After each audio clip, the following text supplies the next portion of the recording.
Hello guys, so today I want us to discuss about a topic that has happened over the week. And this is in regard to peace. Remember, I have been advocating about peace in our country. And I will not be tired. I will continue speaking and preaching about peace. If you can be able to preach with me about peace, please do so. Everywhere you go, please preach about peace. Now, let's go to today's topic and what I want us to discuss about. The discussion is about the Garissa-based lady by the name Bare Sahara Ahmed. Bare Sahara Ahmed, wherever you are, I would say is that I'm very, very sorry for what happened. The statement you put in ended up being an insightful statement. You got arrested. Unfortunately, you were also released, but I believe there is much more into that. So maybe with that, you're going to change and correct that kind of a move. It was not necessary for you to do that. But my discussion today is not going to be about Bare Sahara Ahmed. It's about NCIC. NCIC came in and condemned Bare Sahara that she gave an insightful statement, that her statements were threatening national unity. Now, let's go and discuss about this case carefully. And I want you to see that Bare this was just the tip of the iceberg. So what is underneath?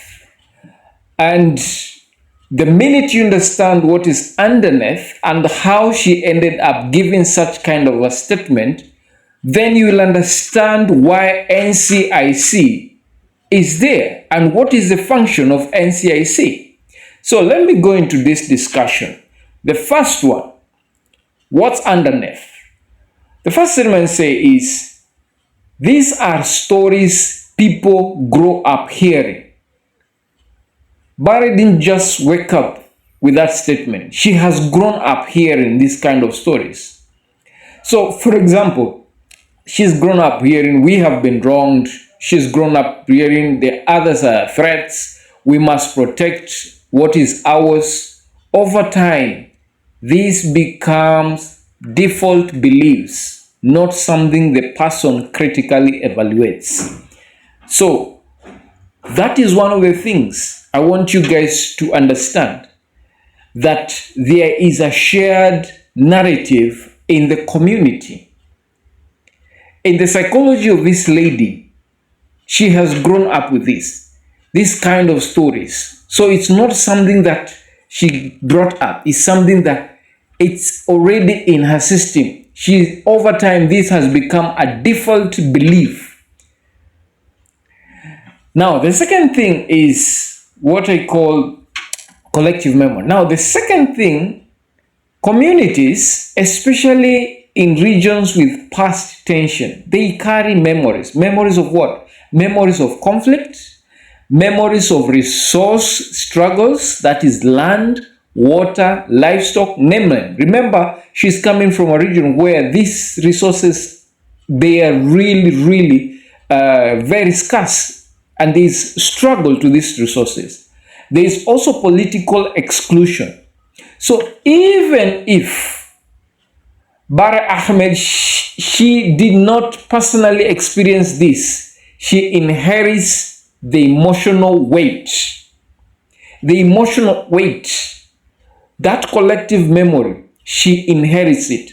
So wherever she might not actually experience any of these struggles, any of these conflicts, but she inherits that kind of emotional weight. So the other third point is normalization of a certain language. If similar statements are commonly expressed, especially in homes, local discussions, that is within the local areas, that is mitaani and clubs and social areas, this is commonly expressed in political rallies, in their politicians, then saying it publicly doesn't feel extreme. It actually feels normal because this is something that is talked about in homes, in local areas, in political rallies. So there is normalization of that language. So those 3 points makes you understand what is underneath. So underneath the statement that Bare Ahmed gave, number one, I've told you, shared community narratives. The other one I've told you, collective memory. Then normalization of language. So let's now discuss of, is she just a messenger or what is it? So I will say partly, but not entirely. It's more accurate to say that Bare is both a product of her environment and an active participant in expressing it. Why is this distinction very, very important? Why does it matter? If you say she is only a messenger, it removes personal responsibility. And if you say it's only her, you ignore the wider system shaping her. So reality sits in between. So now the question comes in is where exactly does she really get the confidence? Where is the confidence coming from? In a deeper layer, I want to look at it in this way, that confidence is rooted in a collective certainty, not individual reasoning. So you arresting Bare Ahmed, it's okay because there is a personal responsibility into it. But the truth is, in a deeper layer, the confidence she expressed is rooted in collective certainty, not individual reasoning. Think of it like this. She is not standing alone psychologically. Also, think as it like this. She's backed by an invisible crowd in her mind. So this links popularizes ignorance in some cases where people assume everyone else agrees, or so they speak more boldly. Well, strong statements can signal loyalty to the group. The bolder you speak, the more you are seen as one of us. So this could be happening to Barry. That the bolder she speaks, she's seen more as one of them, or strong, or it could signal loyalty to a group. So trigger factors in this kind of a statement, we will talk of certain conditions. So certain conditions make these expressions more likely. For example, perceived insecurity, that could be physical or economical. Political messaging that emphasizes division, lack of interactions with other communities, as well as only hearing one side. So under this kind of conditions, mtajua kwamba speaking like this feels not just safe but necessary. So where is the risk in this? This, I want you to understand that it may reflect a wider sentiment that isn't always openly expressed. And it can signal underlying tensions that hasn't been addressed. So if ignored, it can spread and harden attitude. But it doesn't automatically mean everyone in that community thinks the same way. Loud voices often distort the full picture. So Keep this in mind that this can be reflecting a very wider sentiment that is not openly expressed. It can also signal an underlying tension that hasn't been addressed. And a grounded way to look at it, instead of just looking at it as a messenger or she's alone in the problem, it's more accurate to frame it like this. She is a visible expression of deeper social dynamics, shaped by environment, reinforced by group identity, and amplified by emotions. That is how I can frame it.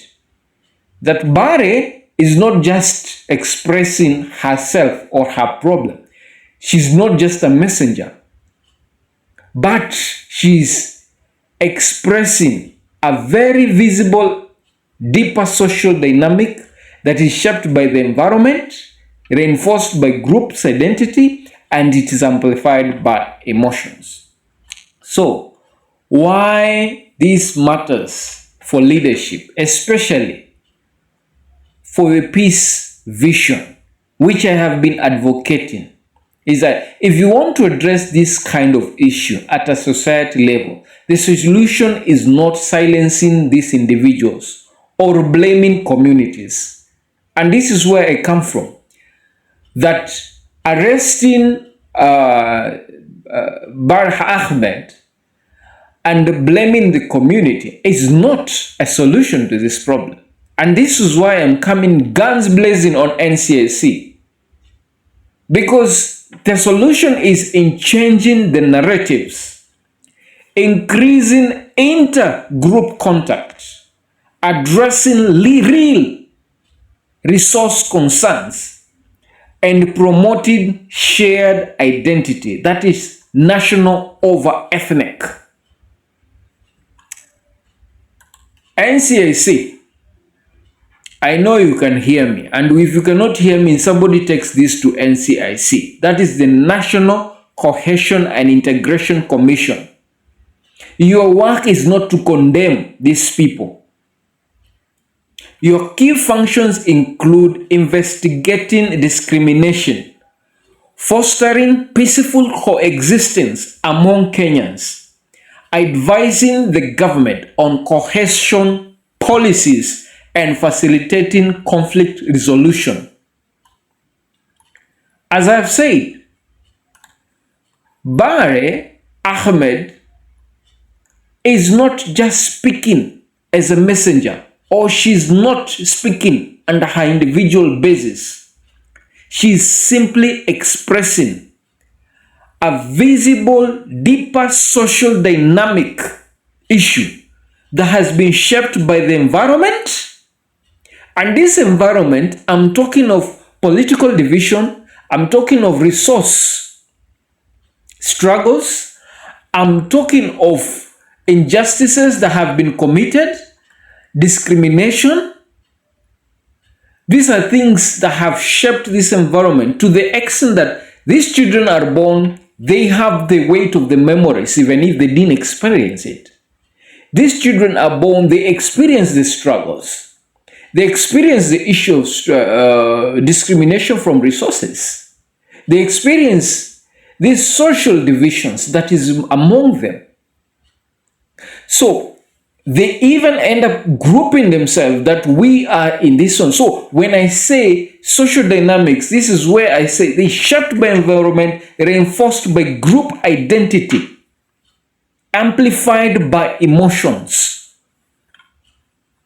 So your key part is knowing how do we foster harmony, equality of opportunity, and peaceful coexistence among these different racial and ethnic communities. You don't just come out to condemn a case and then you just arrest a girl and she's gone in out by bond, and you think that you have done. You need to know that the key functions, and I will repeat again, key functions of NCIC. Number one, promoting cohesion. That is fostering harmony, equality, and peaceful coexistence among different ethnic groups. The second thing is investigating complaints of ethnic and racial discrimination. And from that, you make recommendation to the DPP. He's in the office and he's working. It is also important monitoring and investigating speech that incites violence and promotes discrimination. So she only came out on the media. But what is happening? You also need to understand that you are formed to initiate and promote policy, legal and administrative reforms regarding ethnic relations. This is something that I have not seen being done by NCIC. I don't know whether I need to come to NCIC and actually make them wake up. You need to initiate and promote policies, legal and administrative reforms regarding ethnic relations. The people who are living in those regions, if you listen to them, they will explain to you. They will even give you guides on how they can do to actually live in harmony. The other thing, NCIC, the other key function is conducting studies on ethnic affairs, implementing programs to promote national unity and diversity. You cannot just be, research and education is hii ni lazima. You have to do research, you have to educate. You must do that. And for you doing that, you must conduct studies. This has not been done. What are you doing in the office? Are you just in the office you need to go out and do something. The other function, I will remind you, is conflict resolution. Supporting mediation, conciliation, and arbitration to resolve conflicts between communities.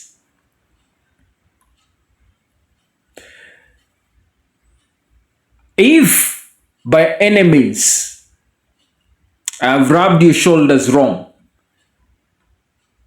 I give my apologies in advance. But the Commission's work is driven by the need for national reconciliation and mitigating ethnically motivated violence, particularly within the political context. That is what NCIC needs to look at. So, by going and arresting this lady, it is okay, because one of the things you must observe is hate speech. There must be hate speech regulation. But I have also not seen there are other fellas. There are other fellas who have not gone through the same. I have not seen that. I've not seen them being arrested. And they are actually in public domain, being saying that they are waiting for the people, the young fellas, to come out to demonstration so that they can beat them back to where they are. They can go and demonstrate in Nyeri. These are not statements that should be taken lightly. These are not just hate speech. So you cannot just go and arrest and say you have done hate speech regulation. No, you have not regulated anything. Hate speech regulation includes monitoring and investigating speech. Understand that. Monitoring and investigating speech. If the NCIC has forgotten its mandate and key functions, take to them this video. Let them listen. Let them sit down and listen. Because this was established under the NCI Act of 2008 to promote national unity, harmony, and peace by combating or regulating ethnic discrimination and hate speech. This is happening in your eyes, and the only thing I see is you coming out to condemn. God help us. I believe you got the message clear, but to the people, I say, peace first. Let's keep peace in our country, and let's watch out any type of rhetorical statements or insightful statements. Be very, very cautious of them. Look at them in a deeper way, not just on the surface. It's just not superficial. It's much deeper than what you hear. So what you hear, thank God that you have been able to hear and you have been able to see what is awaiting you. Because God forbid, if in case we break out war today, what happens? What happens to the people in the northern? What happens in this country? The statements we hear hearing, left, right, and center. What happens? What happens in Rift Valley? What is the responsibility of these leaders? I've not seen them being arrested. I've not seen National Cohesion and Integration Commission going to the ground. And if you feel it is so difficult for you going to this ground, we are there. We can go to this ground and we will speak to these people. Be blessed.